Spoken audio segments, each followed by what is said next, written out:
சாய் பக்தர்களுக்கு என் அன்பு வணக்கங்கள். ஓம் சாய்ராம். என் அன்பு குழந்தையே, இன்று உன் வாழ்க்கை துணையை காப்பாற்ற வேண்டும் என்று உன்னை தேடி ஓடோடி வந்தேன். என்னுடைய வாழ்க்கை உன் கண்களால் கண்டு உன் வாழ்க்கை துணையை காப்பாற்ற வேண்டும். உன் வாழ்க்கை துணையின் இறுதி நேரத்தை பற்றியும் இறுதி நாளை பற்றியும் இறுதி முடிவை பற்றியும் நீ தெரிந்து கொள்ள வேண்டும் என்று ஆர்வமாக வந்தது நல்ல நேரம்தான். தொடக்கம் என்பதை நீ புரிந்து கொள்ள வேண்டும். உன் மனதில் ஆறாத காயங்கள் இருந்தாலும் எங்கு இருந்தாலும் சுகமாக இருக்க வேண்டும் என்று உன் வாழ்க்கை துணையை பற்றி நீ நினைப்பாய். எத்தனையோ பழி பாவங்கள் உன்னை உன் மீது செலுத்தினாலும், எத்தனையோ வேண்டாத காரியங்களை உனக்காக செய்திருந்தாலும் நன்றாக இருக்க வேண்டும் என்று நினைப்பதை தவிர உன் வாழ்க்கை துணையை பற்றி நீ எதுவும் நினைத்தது இல்லை. உன் வாயிலிருந்து எந்த வார்த்தையானாலும் சுற்றது இல்லை. உன் வாழ்க்கை துணையை உனக்கு கேடு நினைத்தவர்களுக்கு நீ கேடு நினைக்காததால் இன்றும் தெய்வங்கள் உன்னோடு நின்று கொண்டிருக்கிறது. உன் மனதில் எந்த ஒரு கள்ள கபடமும் இல்லாததால் தான் நானும் உன்னை தேடி வந்து கொண்டிருக்கின்றேன். இந்த நிலை உனக்கு இருக்கும் வரை உன் வாழ்க்கை நிலைக்கெட்டு போகாது என்பதை உறுதிப்படுத்திக்கொள்.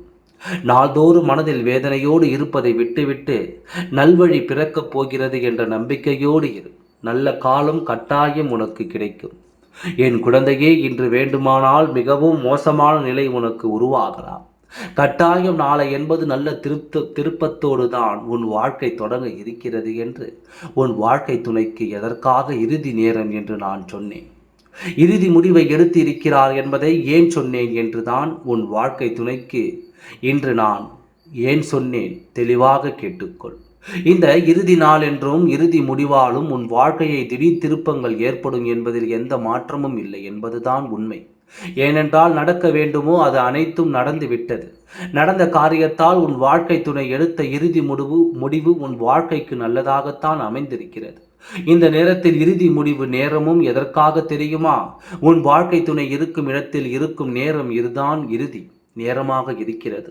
அடுத்த நேரம் என்பது நீ இருக்கும் திசை பக்கம் நோக்கித்தான் வர இருக்கிறார். உன் வாழ்க்கை துணை சந்தேகத்தோடு இதை கேட்பதை விட்டுவிட்டு நம்பிக்கையோடு என் வாழ்க்கைக்கு நல்லது நடக்கும், கட்டாயம் நடக்கும், நான் சொல்வது அனைத்தும் சத்திய வாக்கு என்று சிறிது அளவு கூட சந்தேகிக்காமல் கேள். உன் வாழ்க்கை நிலையை கட்டாயம் நான் மாற்றுவேன். நீ வாழ வேண்டும் என்பதற்காகத்தான் உன்னை தேடி வந்தேன். பிரிவு உனக்கு இறுதி நாள் தான். எதற்கு தெரியுமா? உன் வருத்தத்திற்கும் வேதனைக்கும் உன் கண்ணீருக்கும் உன் கவலைக்கும் உன் கஷ்டத்திற்கும் இது இறுதி நாள் என்பதை எழுதி வைத்துக்கொள். நல்ல நிலைக்கு நீ மாறப்போகிறாய். நல்லதொரு வாழ்க்கை உனக்கு கிடைக்கப் போகிறது. இப்போது நரகமாக இருக்கும் உன் வாழ்க்கை நாளை முதல் சொர்க்கமாக மாறப்போகிறது. சுவற்றில் அடித்த பந்தை போல உன் வாழ்க்கை துணை உன்னை தேடி வந்து கொண்டிருக்கிறார். அவரின் வாழ்க்கையும் இன்று முதல் ஆரம்பம் என்பது மாற்றப்படாத ஒரு உண்மை. என் குழந்தையே, நிம்மதியோடு உன் வாழ்க்கை துணைக்காக காத்திரு. எல்லாம் நல்லபடியாகவே நடக்கும். ஓம் சாய்ராம். நன்றி, வணக்கம்.